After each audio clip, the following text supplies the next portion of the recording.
Surprisingly, over 90% of viewers haven't subscribed yet. If you're enjoying the content, hit that subscribe button. It motivates us to keep creating and helps us never miss an upload, and you'll never miss a story again. It was supposed to be a quiet evening, the kind where you come home, kick off your shoes, and enjoy a bit of peace. I'd had a long day at work, one of those days where everything goes slightly wrong, from spilled coffee to missed meetings.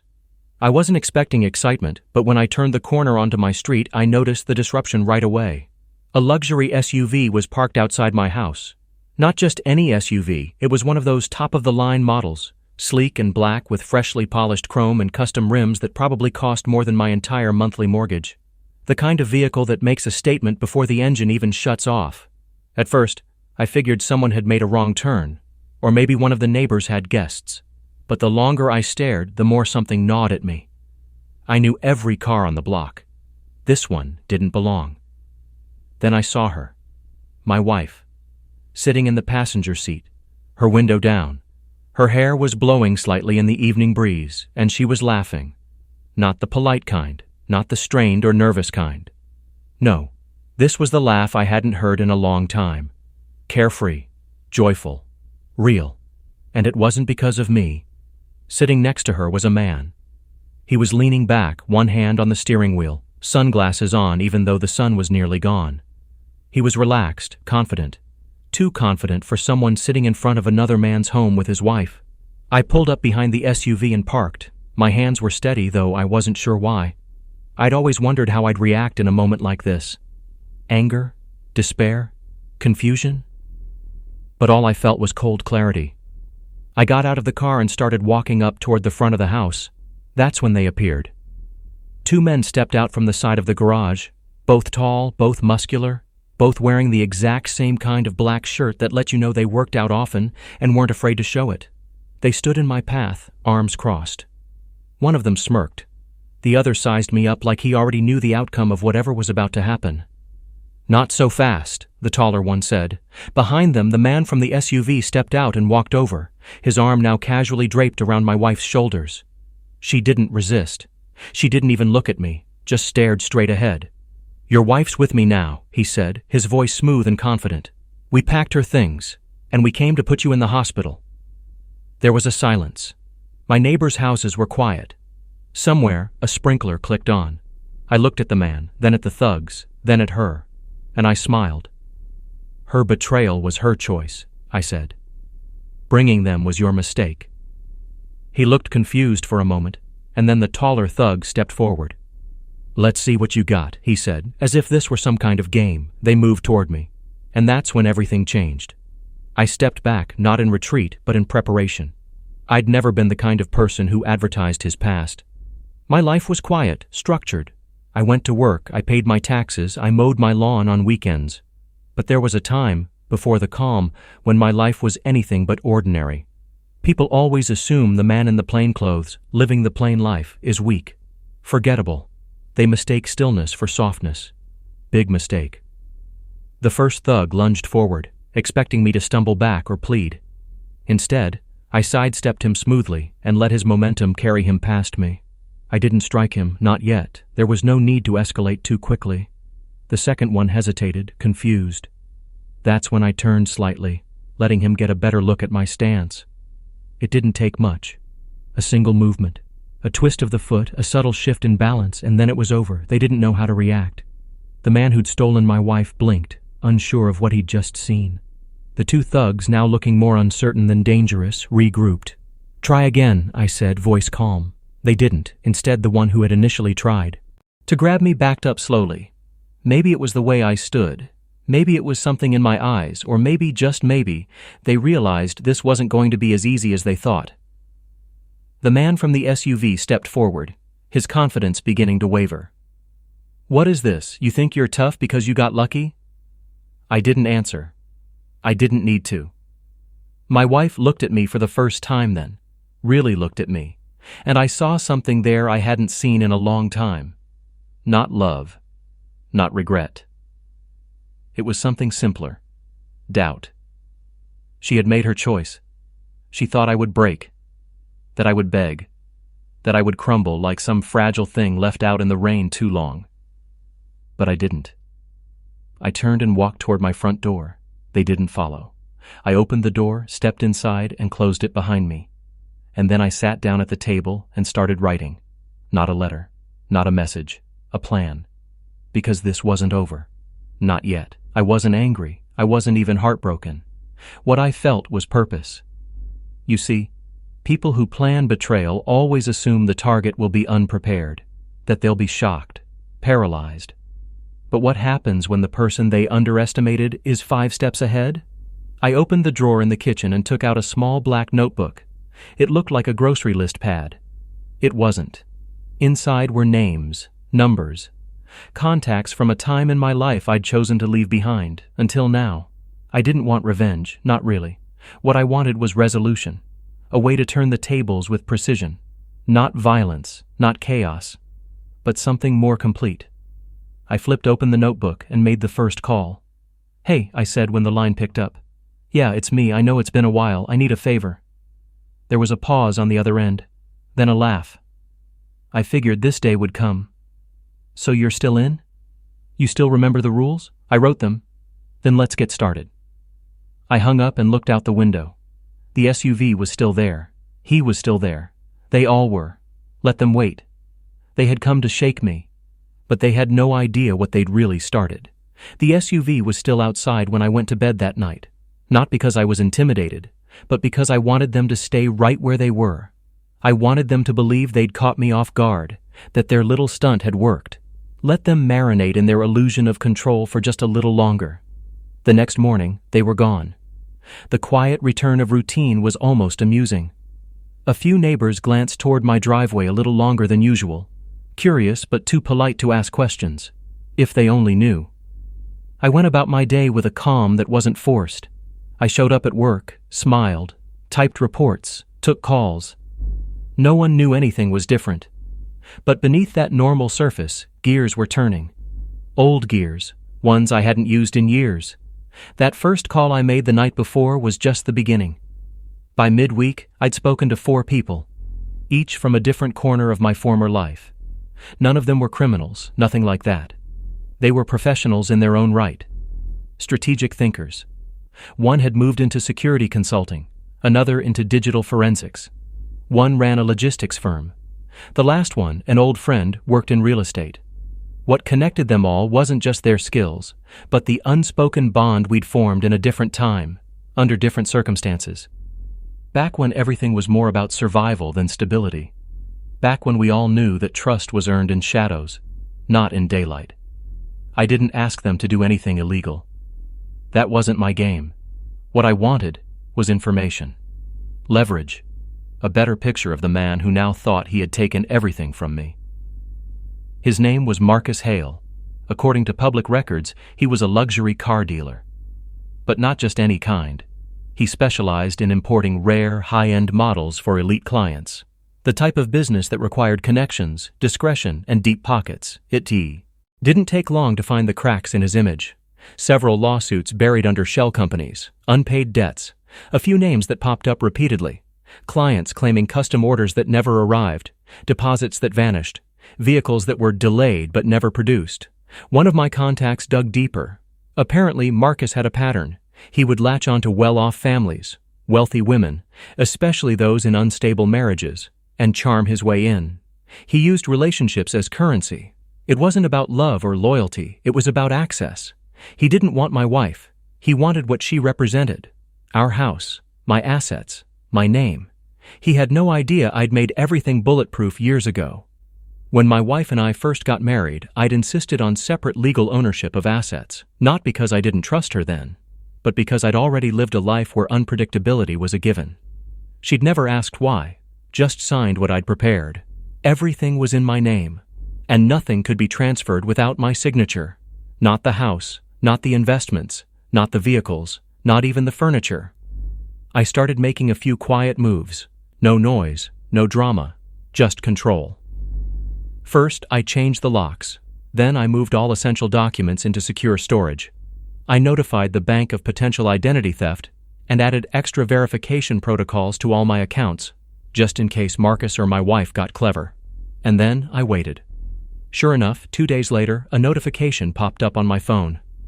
An attempt had been made to access one of my investment accounts. Denied, flagged, reported. Later that afternoon, I received a very formal letter from a law office representing my wife. It was written in polite language, but the message was clear. She intended to pursue a separation, possibly more. What wasn't clear, at least not to her, was that she wouldn't get very far. I didn't respond. Not yet. Instead, I met with my old friend Thomas, the real estate contact. We had coffee in an old, quiet place downtown, the kind where nobody eavesdrops and nobody asks questions. I found something interesting, he said, sliding a tablet across the table. Marcus leased a commercial property last month. On paper, it's a new branch for his car business. I looked at the document. Only one problem, Thomas continued. He never registered the location with the state. No permits, no licenses, not even a business tax ID. It's a ghost storefront. My guess? He's funneling money through it. Laundering? Could be. Or just hiding assets before someone else comes looking. What's the address? He smiled. I figured you'd ask. That night, I drove past the location. From the outside, it looked legitimate. Sleek windows, modern signage, a couple of exotic vehicles inside. But there were no lights on, no staff, no hours posted. It was a front, plain and simple, and I knew just what to do with it. Over the next week, I coordinated with another old contact, Ava. She specialized in corporate audits and had a reputation for exposing shell businesses operating under shady practices. All above board, all by the book. I gave her the documents Thomas found. She smiled and said, "This is going to be fun." While she began compiling a case for a formal investigation, I took care of the other half of the plan. I began documenting everything. Every call from the law office. Every attempt to access my financial data. Every interaction from Marcus or my wife. I made sure I had timestamps, screenshots, statements. I wasn't gathering evidence for revenge. I was gathering it for protection. Once you play with snakes, you'd better be ready for the bite. One evening, while I was coming back from a jog, I saw them again, the SUV, parked further down the street this time, watching. I approached, slowly, calmly. Marcus rolled down the window before I even said a word. "You're dragging this out," he said. "It's going to go badly for you." I leaned down, looked him in the eyes. "You think you know who you're dealing with?" "I know enough." I smiled, just like I did that first day. "No, Marcus, you really don't." His jaw tightened. From the passenger seat, my wife looked at me again, but not like she did before. There was uncertainty in her expression, a hesitation she tried to hide. I stepped back and walked away without another word. Let them stew. The next morning, Ava called. "We're ready. I've got a state auditor and a couple of financial regulators looking into his ghost storefront. They'll start digging this week." "Perfect," I said. "You sure you want to play it this slow?" "I want it to be clean, quiet. I want him to wonder when it all started." I wasn't just dismantling Marcus's operation. I was exposing it at its weakest points. I didn't need fists. I didn't need threats. I had something far more powerful. The truth, the law, and patience. But that wasn't the end of it. Because while Marcus was busy trying to play the predator, I had just opened the door to a world he didn't even realize was watching. The moment you think you've won, when you're loud, flashy, arrogant, that's when the right people notice. And Marcus was making a lot of noise. By the end of that week, his storefront had been flagged. His accounts were being reviewed. His suppliers began to pull out, citing irregular activity. He tried calling in favors, but nobody wanted to be connected to a sinking ship, and then it happened. I got a message. Simple. Unmarked. "Let's talk." I smiled. He finally understood. Marcus's message was short. Just 2 words. "Let's talk." No threats, no bluster. Just a signal that the game had shifted, and he knew it. I didn't respond right away. Instead, I forwarded the message to Ava, along with a note. "He's cracking." She replied within minutes. They always do. That weekend, I took a quiet drive out of the city to clear my thoughts. No phones, no plans. Just the hum of tires on the road and a sense of clarity I hadn't felt in months. Funny how silence can reveal things that chaos hides. I wasn't angry anymore. I wasn't even trying to prove anything. At this point, it wasn't about revenge. It was about resolution. Marcus had tried to hijack my life. My wife had gone along with it, and both of them were starting to see how hollow their plan had been. When I got back home Sunday evening, there was an envelope slipped under my door. No postage, just my name handwritten in sharp ink. Inside was a single piece of paper, a proposal. Marcus offered to withdraw all legal claims, no divorce court, no settlement. He suggested an amicable resolution that would prevent further unnecessary conflict. He even offered to walk away from my wife. He was scared.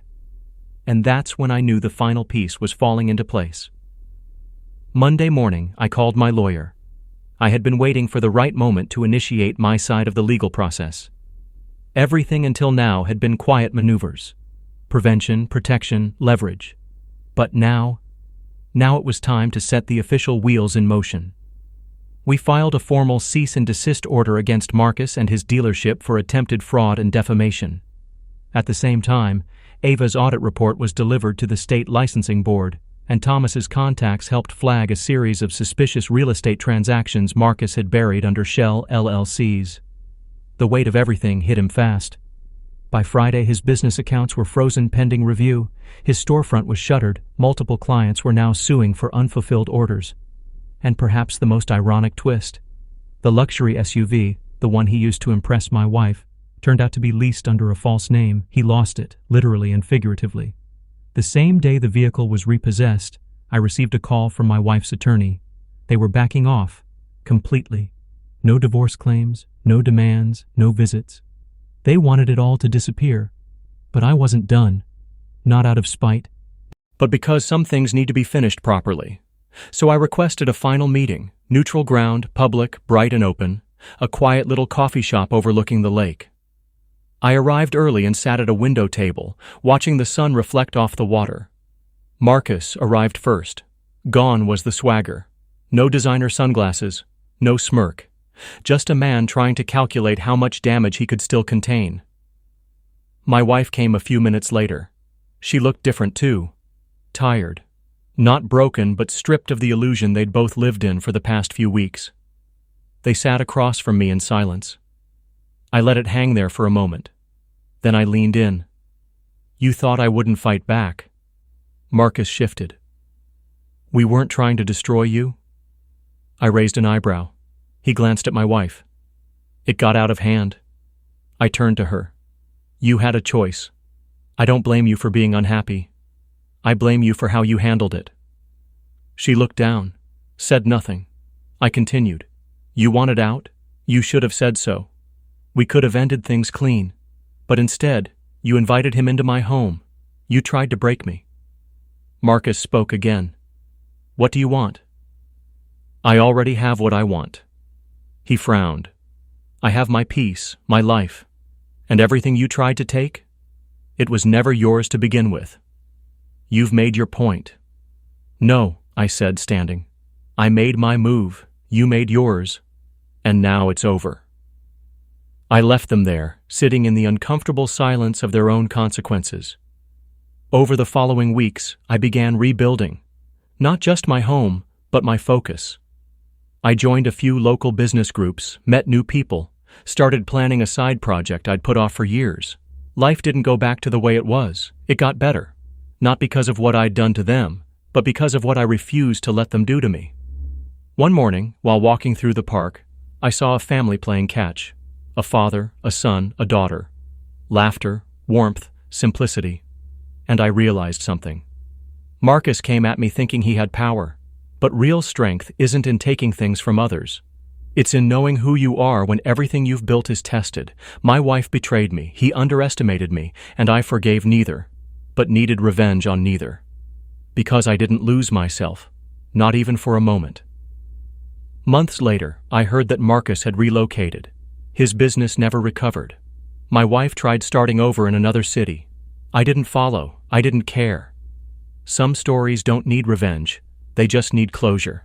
And mine, it ended the moment I walked away. Not as a victim, not as a hero, but as a man who smiled in the face of betrayal and one without ever raising a hand.